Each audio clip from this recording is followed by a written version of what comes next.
Se você pudesse ver o que está parado bem na beira da minha cama agora, você arrancaria os seus próprios olhos só para não ter que encarar o vazio.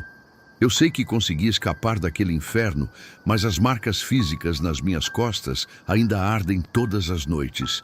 E o som de garras arranhando o lado de dentro do guarda-roupa me lembra a cada segundo no escuro que eles nunca esqueceram o meu nome. O que eu fiz não tem perdão. E a minha alma foi sendo vendida em parcelas tão pequenas que, quando percebi, eu já não passava de uma casca vazia respirando por aparelhos. Antes de me tornar o monstro que assombra as minhas próprias memórias, eu era apenas o Carlos. Eu tinha 32 anos na época, trabalhava como estoquista em uma distribuidora de medicamentos e tentava, de todas as formas, manter a minha cabeça acima da água. Minha rotina era uma engrenagem moedora de carne humana. Eu acordava antes do sol nascer, pegava 2 conduções lotadas e passava o dia carregando caixas pesadas sob a luz fria de lâmpadas fluorescentes que zumbiam o tempo todo. Em casa, a situação era desesperadora. Minha esposa, Letícia, cuidava do nosso filho menor, que sofria de crises crônicas de asma, e o dinheiro do salário mal dava para cobrir os bombinhos de ar e o aluguel daquela casa úmida de 3 cômodos na periferia. A falta de dinheiro era uma corda invisível que apertava o meu pescoço 24 horas por dia, me impedindo de dormir e me transformando em uma presa fácil para o desespero. Se você me visse caminhando pela rua naquela época, veria um homem completamente desgastado pelo cansaço. Eu tinha o cabelo castanho bem curto, cortado na máquina 2 para não ter trabalho, mas que já exibia falhas evidentes nas laterais por causa do estresse acumulado. Meu rosto era magro, com olheiras profundas e escuras que pareciam hematomas sob os olhos expressivos, e uma barba por fazer de 3 dias que denunciava o meu total desleixo comigo mesmo. Eu era um sujeito de porte físico, mediano, mas andava sempre com os ombros curvados, como se estivesse carregando o peso do mundo nas costas. Minha vestimenta não mudava. Eu usava uma calça jeans desbotada nos joelhos e uma jaqueta de brim azul escura, já gasta e com o zíper quebrado na altura do peito, por cima de uma camiseta cinza de algodão que tinha uma pequena mancha de graxa perto da gola. Eu era a definição exata da invisibilidade social. Antes de continuarmos, eu preciso fazer uma pausa rápida e te pedir uma coisa muito séria. Se você está ouvindo o meu relato agora, se inscreva neste canal e deixe o seu gostei no vídeo imediatamente. Isso não é uma vaidade de internet. Fazer isso ajuda a fortalecer um círculo de proteção virtual aqui e impede que a energia pesada dessa história se espalhe para a sua casa. Aproveite e comente aqui embaixo de qual cidade ou de qual lugar do mundo você está me ouvindo hoje. Por questões da minha própria segurança, eu preciso monitorar exatamente até onde a minha voz está ecoando e quem está recebendo esse alerta. Não brinque com isso. Proteja o seu ambiente antes que o restante da história comece. A minha queda livre em direção ao abismo começou através do meu tio, Alberto. Ele era um homem de 50 e poucos anos, irmão mais velho da minha mãe, e trabalhava há mais de 2 décadas como administrador do cemitério municipal da nossa região. Alberto era a última pessoa que alguém suspeitaria de qualquer coisa anormal. Ele era um sujeito calmo, usava óculos de armação grossa, camisas de botão sempre bem passadas e falava com um tom de voz baixo, quase paternal. Ele morava em uma casa excelente, trocava de carro todo ano e ajudava vários parentes com dinheiro, algo completamente incompatível com o salário de um funcionário público daquele nível.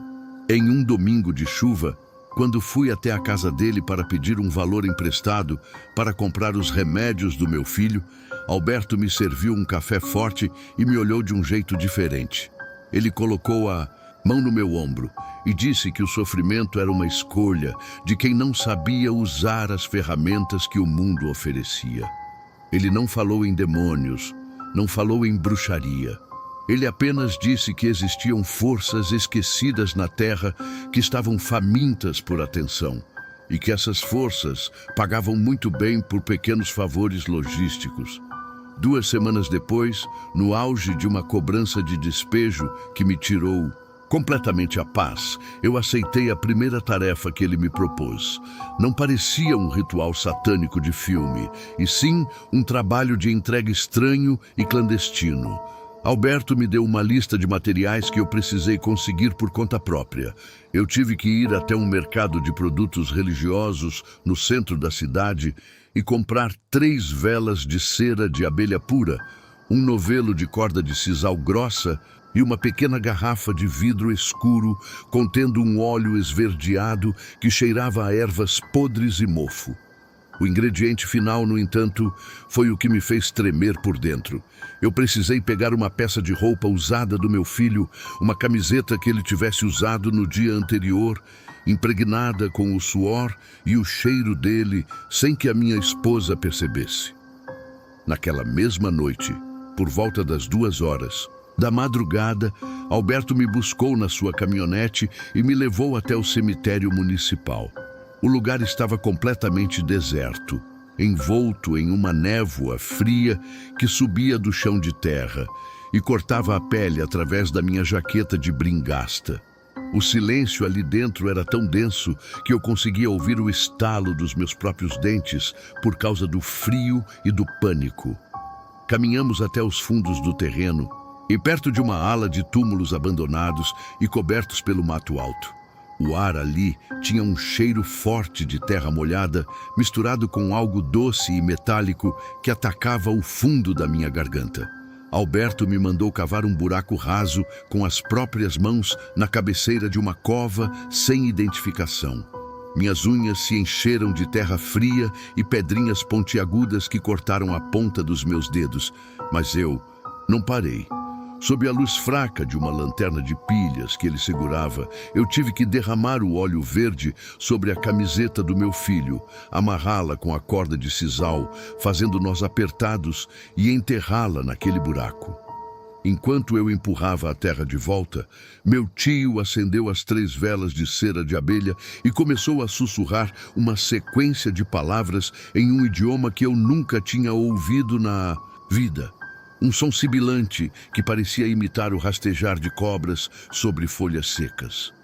A sensação moral de estar usando a energia do meu próprio filho em um lugar daqueles era devastadora. Uma culpa que pesava no meu peito como uma bigorna de ferro. Mas a promessa de dinheiro e alívio era maior do que a minha dignidade. O ritual terminou quando as velas se apagaram sozinhas, simultaneamente, sem que houvesse nenhuma lufada de vento no local. O silêncio que se seguiu foi absoluto, quebrado apenas pelo som da nossa respiração acelerada. Voltamos para casa sem dar uma única palavra durante todo o trajeto. Na manhã seguinte, o milagre financeiro aconteceu de forma assustadoramente rápida.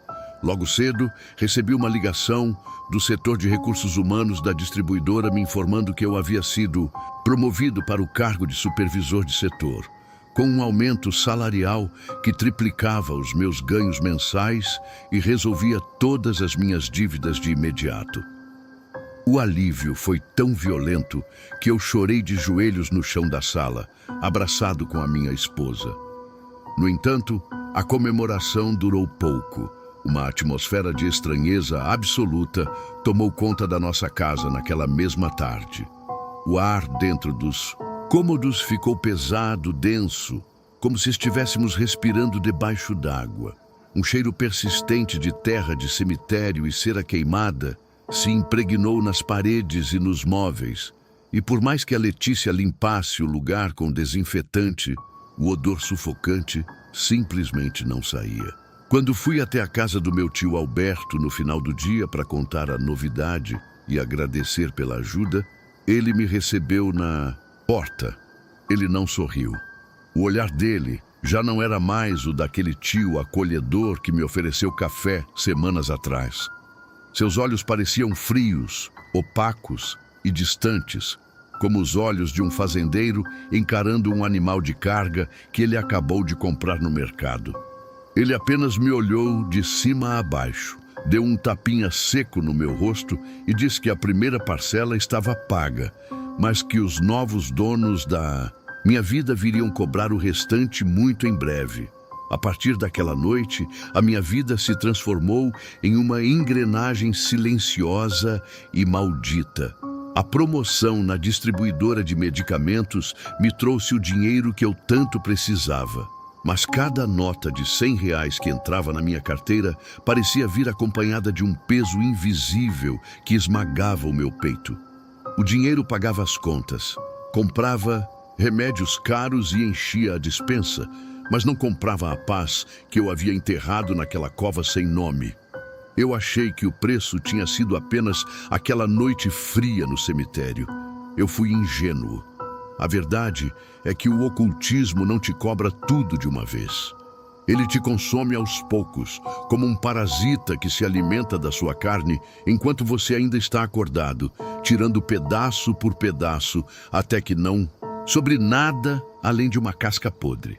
As exigências do meu tio Alberto começaram a escalar 2 semanas depois, e o tom paternal que ele usava sumiu por completo.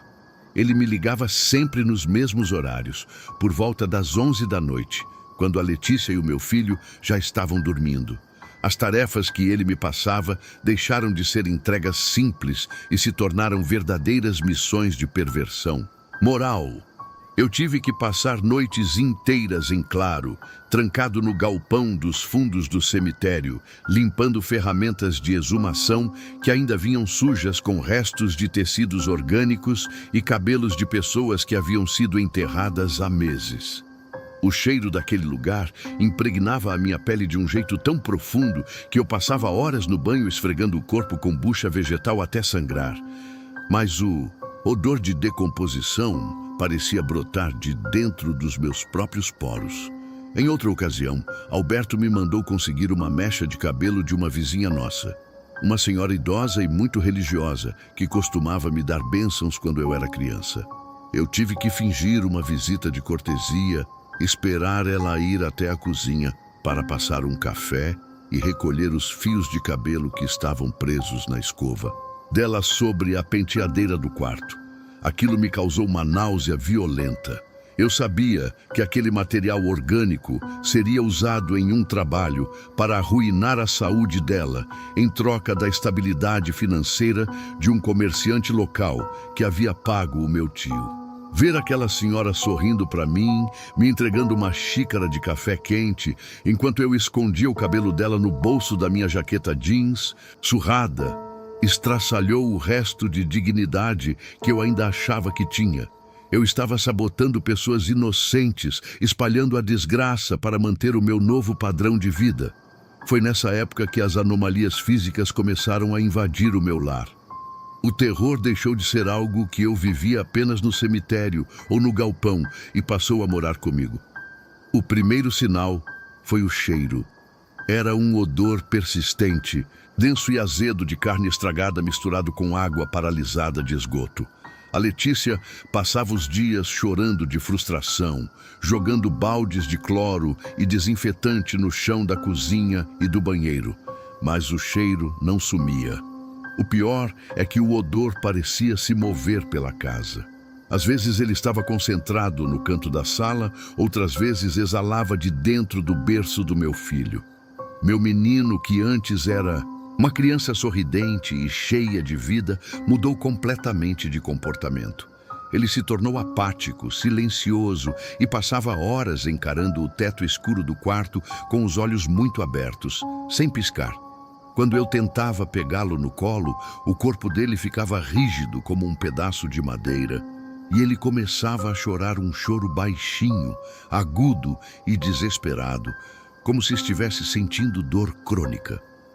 Eu preciso interromper esse relato por um segundo, porque o meu coração está disparado e eu estou sentindo um peso insuportável no ambiente agora. Me diz uma coisa, com toda a honestidade do mundo. Enquanto você ouve a minha voz falar sobre essas coisas, Você já sentiu um arrepio gélido e repentino na sua nuca sem motivo nenhum? Ou quem sabe, você já teve a nítida sensação de ver um vulto rápido e escuro passando pelo canto do seu olho direito enquanto está sozinho aí no seu quarto.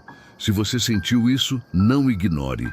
Isso é o peso do que eu carreguei tentando se aproximar de você. Use esse momento como um voto de coragem. Se inscreva no canal e deixe o seu gostei agora mesmo, para selar a sua mente contra esse medo e provar que você é forte o suficiente para ir comigo até o final desse pesadelo. Não pare de ouvir agora. Eu tentava de todas as formas racionalizar o que estava acontecendo. Eu olhava para a minha conta bancária, via o saldo positivo e repetia para mim mesmo na frente do espelho que tudo aquilo era por uma boa causa. Eu dizia que estava protegendo a minha família da miséria, que o preço psicológico era apenas um efeito colateral do estresse da promoção e que o comportamento do meu filho era culpa de uma virose qualquer. Mas a lógica desmoronava quando a noite chegava. Os objetos cotidianos dentro daquela casa pareciam ter ganhado vida e malícia própria. Uma antiga cadeira de balanço de madeira que pertencia à avó da Letícia começou a estalar sozinha durante a madrugada, em um ritmo lento e constante, como se alguém muito pesado estivesse sentado ali, nos observando dormir. O ar dentro do nosso quarto ficava tão absurdamente frio que a nossa respiração formava fumaça no escuro, mesmo nas noites mais quentes do verão. Eu sabia que havia perdido o controle da minha mente e da minha própria casa. Eu havia aberto a porta para o inferno e agora as entidades andavam livremente pelos cômodos, tocando nas coisas que eu amava. O isolamento social se tornou o meu maior abismo. Eu não conseguia mais olhar nos olhos da Letícia sem sentir uma onda de pânico e vergonha que quase me fazia vomitar. Nas noites de domingo, quando sentávamos juntos à mesa de jantar para comer a refeição farta que o meu novo salário podia pagar, eu olhava para ela e para o meu filho e me sentia a quilômetros de distância. Havia um muro invisível e indestrutível de segredos me separando deles. Eles viviam no mundo real, na luz, enquanto eu estava afundando em um pântano de lama negra e sangue. Eu não podia desabafar com nenhum amigo, não podia procurar a polícia e não podia ir à igreja pedir ajuda, porque o medo de que as entidades cumprissem a promessa de destruir o meu filho me paralisava por completo. A única pessoa no mundo que parecia compreender o meu estado de espírito era o meu tio Alberto, mas ele já não agia como um parente. Ele era o meu carcereiro psicológico. Ele aparecia na distribuidora sem avisar, ficava me observando de longe no pátio de cargas e quando passava por mim, soltava comentários sarcásticos sobre a saúde do meu filho ou sobre o cheiro da minha casa. Ele sabia exatamente o tamanho do meu desespero e sentia um prazer sádico em ver a minha sanidade ser corroída dia após dia. Eu percebi que estava preso em uma teia de aranha perfeita, onde cada movimento meu para tentar me libertar apenas me prendia com mais força. Até que o ponto de não retorno chegou, na terceira semana do mês de maio. Era uma terça-feira de neblina espessa. Alberto me chamou até o escritório dele nos fundos do cemitério após o fechamento dos portões. O lugar estava iluminado apenas por uma lâmpada fraca de cor amarelada que criava sombras distorcidas nas paredes de reboco descascado. O cheiro de terra molhada e mofo ali dentro estava sufocante. Sobre a mesa de madeira maciça, onde ele costumava assinar as ordens de sepultamento, não havia papéis. Havia uma caixa de sapatos de papelão encardida, amarrada com várias voltas de fita isolante preta.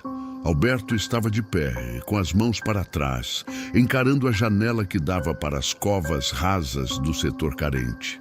Sem se virar para mim, ele disse que os novos donos da minha vida estavam muito satisfeitos com a minha dedicação, mas que a promoção de supervisor e a saúde temporária do meu filho exigiam um sacrifício de sangue definitivo para selar o pacto de forma irreversível.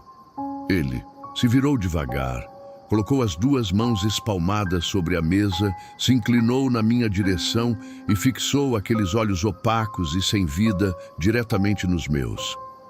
Ele me disse que dentro daquela caixa de papelão havia um animal vivo, um filhote de gato preto que ele havia recolhido na rua. A minha tarefa daquela noite seria pegar uma faca de caça que estava na gaveta, abrir a caixa e mutilar o animal, ainda vivo sobre o túmulo de uma criança que havia sido enterrada na semana anterior, coletando o sangue dele em um frasco de vidro que eu deveria levar para dentro da minha própria casa e esconder debaixo do colchão do meu filho. Eu dei um passo para trás, sentindo o meu estômago revirar e o suor frio escorrer pelas minhas costelas. Aquilo cruzava uma linha de crueldade e loucura que eu nunca imaginei enfrentar. O horror daquela exigência me deixou completamente paralisado, com a respiração travada na garganta e os olhos cravados na caixa de papelão, de onde eu comecei a ouvir um miado baixo, frágil e desesperado. Alberto deu um sorriso frio, esticou o braço, abriu a gaveta e colocou a lâmina de metal brilhante em cima da mesa, me lembrando que se eu recusasse aquela tarefa, a entidade que protegia o pulmão do meu filho rasgaria o peito do menino antes do amanhecer. Eu deixei a faca cair sobre a mesa de madeira.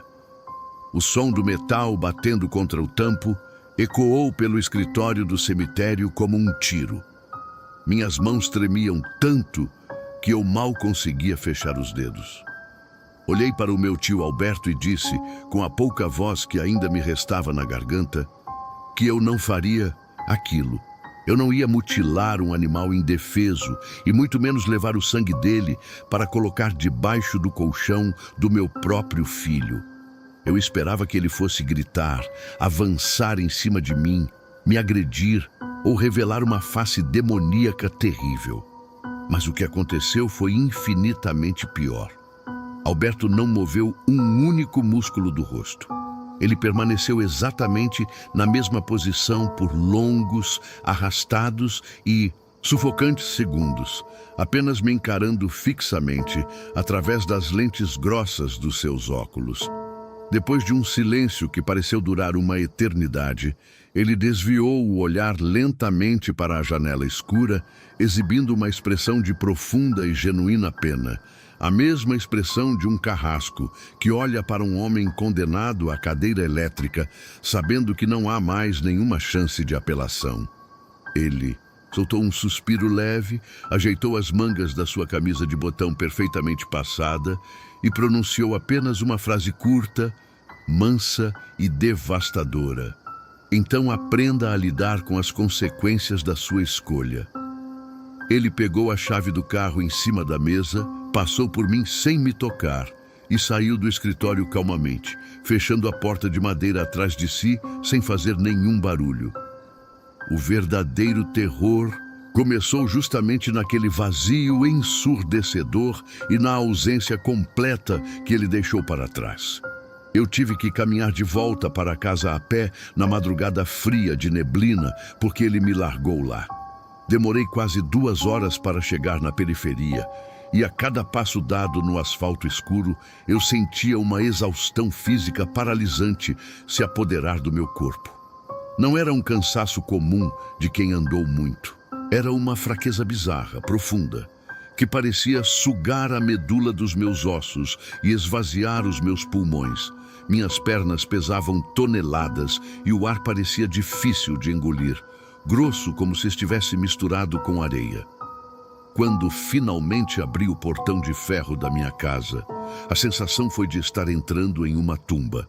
A sorte, a abundância e aquela proteção artificial que vinham sustentando a minha rotina desapareceram instantaneamente, como se alguém tivesse puxado um tapete invisível sob os meus pés. O apodrecimento da minha realidade começou de forma fria, silenciosa e inexplicável. Na manhã seguinte, quando cheguei na distribuidora de medicamentos, fui chamado direto para a sala da diretoria. Um erro grotesco no sistema de balanço do estoque do meu setor, algo que eu tinha certeza absoluta de ter revisado e deixado perfeito no dia anterior, havia gerado um prejuízo imenso para a empresa. Minhas justificativas de nada adiantaram. Fui demitido por justa causa na mesma hora. Saí de lá com o gosto amargo da bile na boca e as mãos trêmulas segurando a minha jaqueta jeans surrada. Ao tentar acessar o aplicativo do banco pelo celular para ver o que eu ainda tinha guardado, meu estômago despencou. O saldo estava zerado, uma sequência de cobranças automáticas judiciais por conta de um processo antigo de um fiador que eu nem lembrava mais que existia, havia bloqueado e limpado cada centavo da minha conta corrente.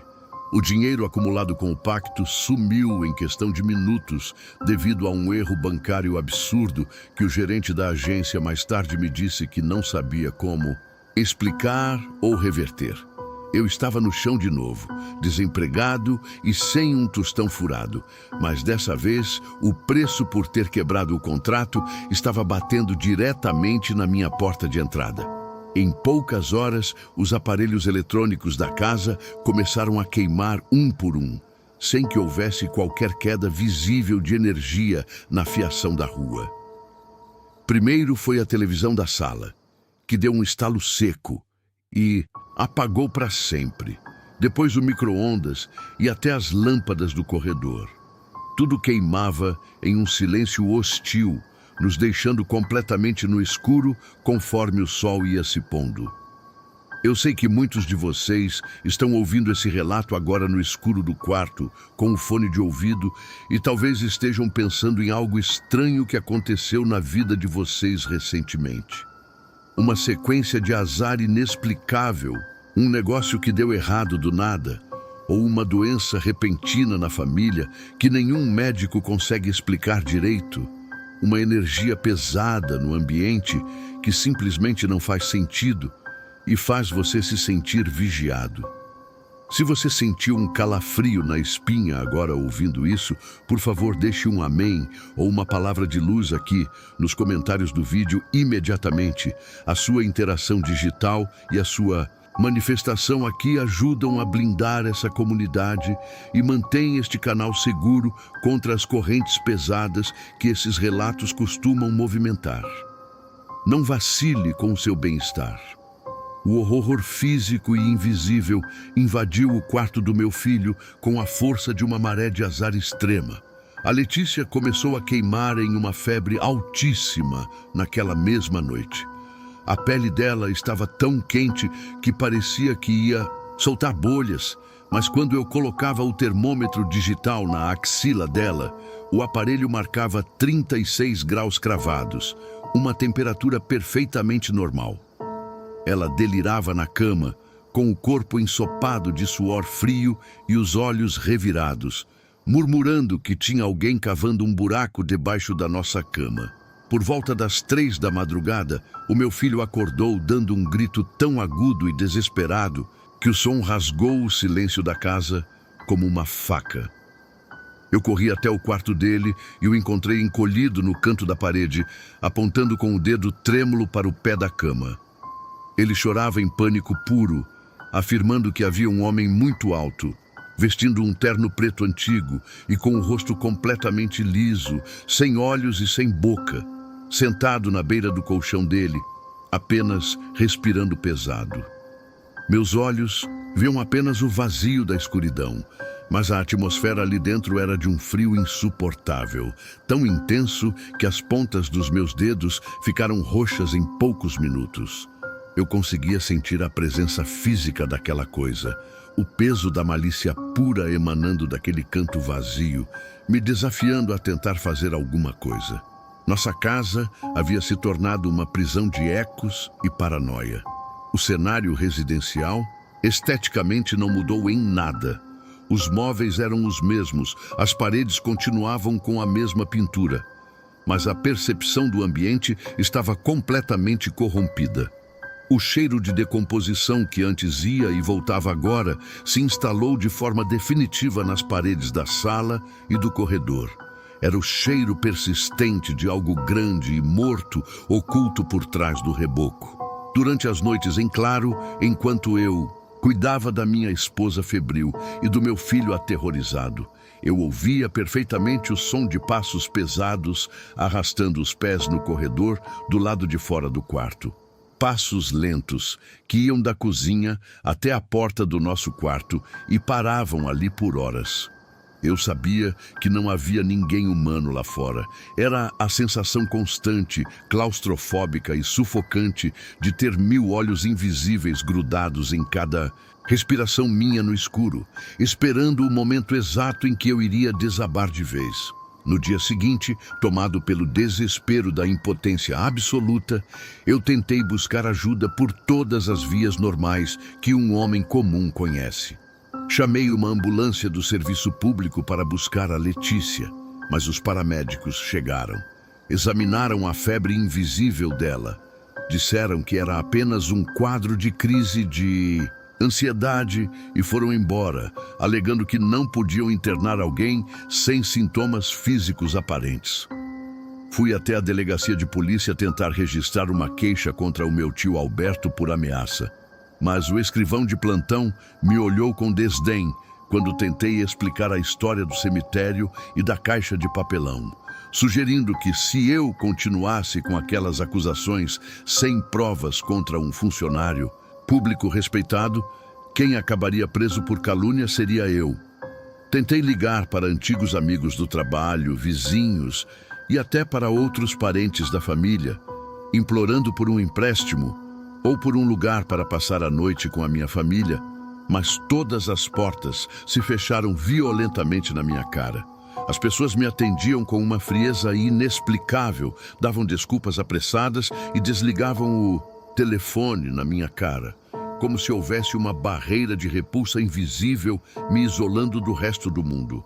Foi nesse momento de isolamento total, sentado no chão da cozinha escura com a cabeça entre os joelhos e o papel de uma conta de luz atrasada sendo rasgado pelas minhas próprias mãos trêmulas, que a ficha finalmente caiu.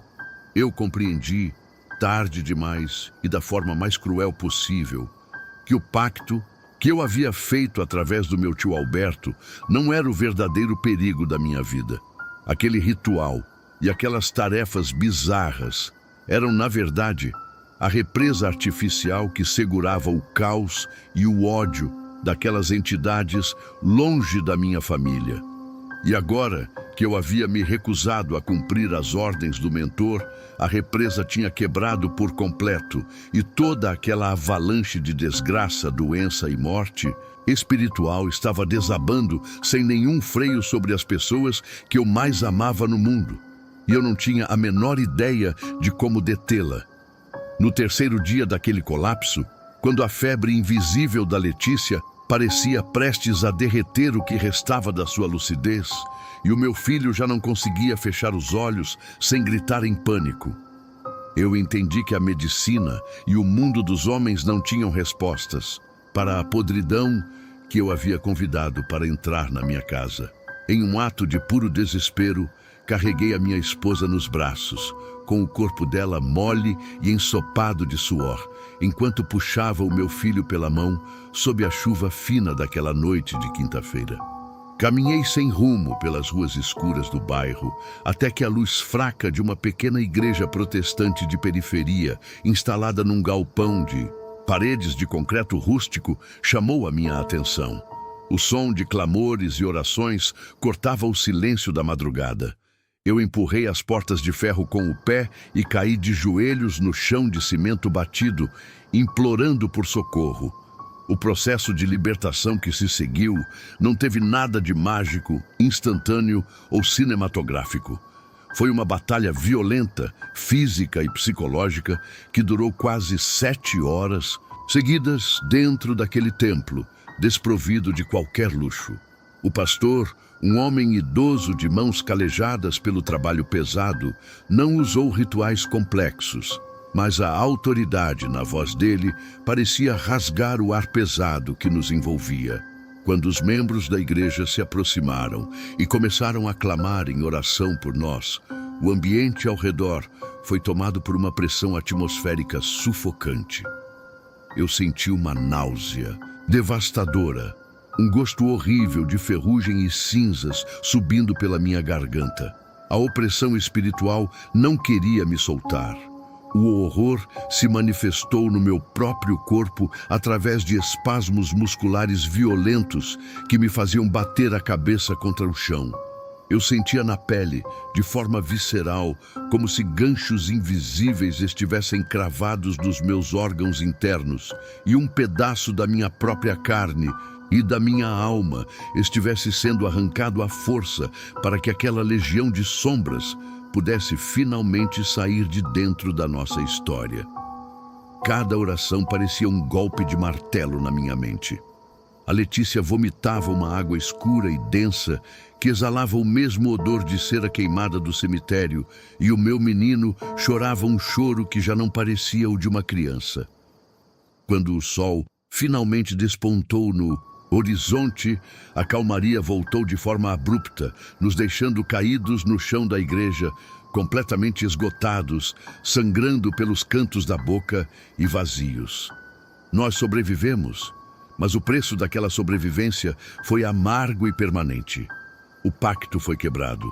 A opressão violenta cessou, mas a nossa normalidade foi destruída para sempre. As cicatrizes do depois estão espalhadas pela nossa rotina. Nós mudamos de cidade, moramos hoje em uma casa simples no interior, mas o ambiente aqui dentro guarda sequelas psicológicas e viscerais que me lembram diariamente do abismo onde pisei. Mesmo no ápice do verão, quando o calor lá fora passa dos 30 graus, o interior dos cômodos da nossa casa permanece estranhamente gélido, uma frieza desconfortável que nos força a usar casacos pesados dentro do próprio lar. O pior de tudo, no entanto, é o meu filho.